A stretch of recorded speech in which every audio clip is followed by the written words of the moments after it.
ഞാനിപ്പോൾ ഉള്ളത് ചന്ദനക്കാവിലാണ്. ഇത് 10 ഏക്കറിലാണ് ഈ ഒരു ക്ഷേത്രം സ്ഥിതി ചെയ്യുന്നത്. ഒരുപാട് ക്ഷേത്രങ്ങളെ നമുക്ക് ഒരുമിച്ച് കാണാം എന്നുള്ളതാണ് ഏറ്റവും വലിയ പ്രത്യേകത. വ്യത്യസ്തമായിട്ടുള്ള ഒരുപാട് ക്ഷേത്രങ്ങളുള്ള ഒരു സ്ഥലമാണ് മലപ്പുറം എന്നറിയാമെങ്കിലും ഇങ്ങനെ ഒരു അറ്റ്മോസ്ഫിയർ ഞാൻ ഒട്ടും പ്രതീക്ഷിച്ചില്ല കേട്ടോ.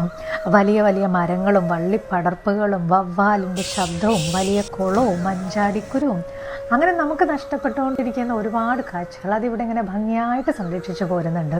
പ്രധാന പ്രതിഷ്ഠ ഭദ്രകാളിയാണ്. തൊട്ടടുത്ത് ഈറ്റില്ലത്തമ്മ എന്ന് പറയുന്നൊരു പ്രതിഷ്ഠയുണ്ട്. ഗർഭാശയ സംബന്ധമായിട്ടുള്ള രോഗങ്ങൾ, അതേപോലെ തന്നെ ഗർഭകാല സുരക്ഷയ്ക്ക് വേണ്ടിയിട്ട് സുഖപ്രസവത്തിന് ഒക്കെ ഈറ്റില്ലത്തമ്മയ്ക്ക് കറുത്ത പട്ട് വഴിപാടായിട്ട് കൊടുക്കാറുണ്ട്. അതിവിടെ വളരെ ഫേമസ് ആണ് എന്നാണ് പറയുന്നത്. അതേപോലെ തന്നെ എടുത്തു പറയേണ്ടത് ഇവിടെ 18ഓളം പ്രതിഷ്ഠകളാണ്. ഒരു ക്ഷേത്ര സമുച്ചയം എന്ന് തന്നെ നമുക്ക് വിശേഷിപ്പിക്കാം.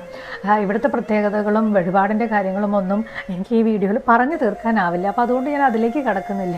എന്തായാലും നിങ്ങൾക്ക് കാവും പഴമയും ഒക്കെ ഇഷ്ടപ്പെടുന്നവർ തീർച്ചയായിട്ടും കണ്ടിരിക്കേണ്ട ഒരു ക്ഷേത്രമാണ് കേട്ടോ ഇത്. ഇങ്ങോട്ടേക്ക് വരാനായിട്ട് മലപ്പുറം ജില്ലയിൽ പുത്തനത്താണി തിരുനാവായ റോഡിൽ ചന്ദനക്കാവ് ബസ് സ്റ്റാൻഡിൻ്റെ അടുത്താണ് ഈ ചന്ദനക്കാവ് ഉള്ളത്.